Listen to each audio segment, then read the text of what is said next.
All right, here we go. Let's do it. It's Thursday evening's weather for Weather Geeks, and we've got a great weekend forecast ahead. We'll talk about that, of course, in this video. But let's review what happened today, what didn't happen today, and what we can look forward to as we go into next week. We're going to start this evening with a time-lapse. This is our Boardman camera. This is Route 224 in Market Street in the heart of Boardman, and as expected, we did have some patches of fog out there this morning. But it lifted pretty quickly, and much like yesterday, we had kind of a changeable sky across the area today. We did have a couple of sprinkles and showers that impacted parts of the area, especially right around this 224 corridor during the early afternoon, late morning, early afternoon hours, but it, of course, did not amount to a whole lot. Now, this front sagged on southward as we got into the second half of the day today, and really short-circuited the warm-up as it passed through any one given location. At the airport in Vienna in Trumbull County, we reached the mid-50s, but then temperatures started falling. Now, we had a big temperature gradient for a while across the area today. It was near 70 down towards East Liverpool.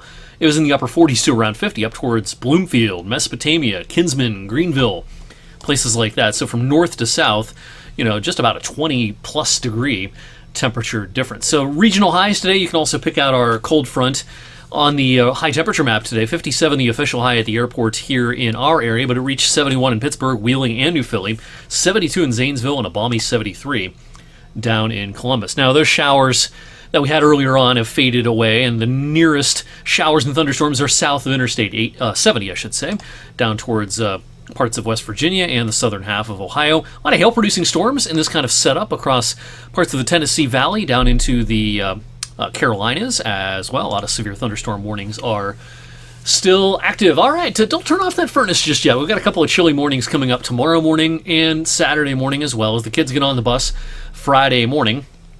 Upper 30s to around 40. The afternoon not exactly warm by May standards. We're going to fall about 10 degrees shy of our average high. We'll be in the upper 50s, but a good-looking second half of the day on Friday if you need to mow or do anything else outdoors. The weather will be cooperative for much of the day. But yeah, a couple of chilly mornings coming up.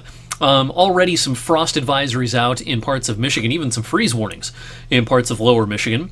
And I guess I wouldn't be shocked if some frost advisories were issued tomorrow night for parts of northeast Ohio and northwest PA, especially away from Lake Erie. Is this going to be a killing freeze? No, but there may be a high enough frost risk that it may be a good idea to bring in those hanging baskets Friday evening especially. Temperatures will be similar tonight and Saturday morning, but the wind will be completely calm, I think, at the start of the day Saturday. The sky will be completely clear at the start of the day Saturday. There may be a few fair weather clouds overnight tonight, and the wind may not go completely calm later on tonight.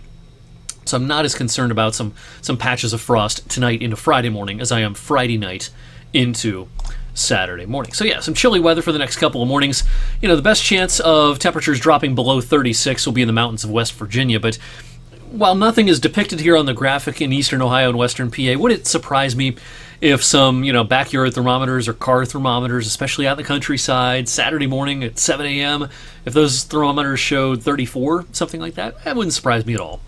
This is going to be a pretty good radiational cooling night coming up for tomorrow night. In the meantime, Friday, not so nice out towards the eastern seaboard, but all that action is well out to our east. We will see at worst a partly sunny sky, and a lot of the time it'll be mostly sunny on Friday, and then it will turn completely clear towards the end of the day, and not a cloud in the sky for Friday night into much of the day on Saturday. A few fair weather clouds possible Saturday night, but Sunday just looks absolutely fantastic as well. So our weekend forecast, by my estimation, this will be the best weekend weather-wise of the entire year so far. Dry from start to finish, upper 60s Saturday, lower 70s Sunday. We got a shot at pushing around up to around 80 on Monday. The weekends especially have not been great so far in 2025. The calendar view of January through last weekend, hard to find many weekends in which we put up a double zero. No precipitation, not even a trace on Saturday or Sunday. There was one weekend here in January, late January, that was like that. We had a weekend in mid to late February. We had a couple of zeros there.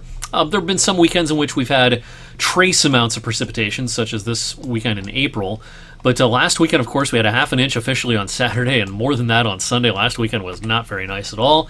This weekend will be our reward for being a little bit patient with the weather. And as we head into next week, the weather pattern remains a little bit blocky. A lot of things getting stuck in place. Now, the difference between the blocky pattern that we just had and the one we'll head into next week, is the upper low will not be centered over the Ohio Valley. It'll be centered for a while over the deep south. And so while our pattern will turn a little bit unsettled here locally starting Tuesday and probably taking us through at least Wednesday and Thursday, it won't be a chilly pattern. We won't be under a cold upper low for a lot of the time. And so while temperatures will not exactly be hot next week, I think we're going to be mostly a couple of degrees above the average. By then, the averages are in the lower 70s. Here's our official high temperature forecast for next week after that beautiful day on Monday. Shower chances return to the forecast Tuesday. Scattering of showers probably Wednesday and Thursday. Maybe an afternoon thunderstorm in the mix. But you'll notice, not cold at all. Again, not hot. But middle and upper 70s should be the rule for the middle and latter portions of next week. We might even flirt with 80 a couple more times towards the very end of next week, just beyond this 7-day forecast. So, again, next couple of nights probably our coldest until sometime next fall. The frost risk higher tomorrow night, but not exactly through the roof, and a killing freeze is unlikely. But again, bring in those hanging baskets just in case before you head to bed, especially tomorrow night. Make it a great Thursday night and a great Friday, everyone. This is Weather for Weather Geeks. No edition coming up on Friday. We're going to take Friday evening off from Weather for Weather Geeks with a quiet weekend forecast, so I'll see you right back here on Monday.